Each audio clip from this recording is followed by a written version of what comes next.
FlyWP, server performance and security are never left to chance. FlyWP Maintenance Window feature, giving you full control over when essential maintenance happens.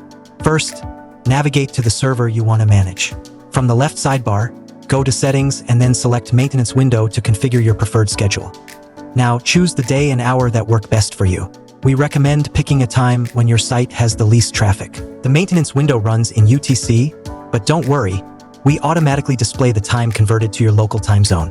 Once done, click Save Changes to confirm your preferred maintenance window. During your scheduled window, FlyWP may carry out important server tasks, including server updates and security patches, performance enhancements, and necessary software upgrades. While we aim to minimize downtime, there might be temporary slowdowns or brief service interruptions, so it's a good idea to notify your users ahead of time. If you need more guidance, check out our documentation.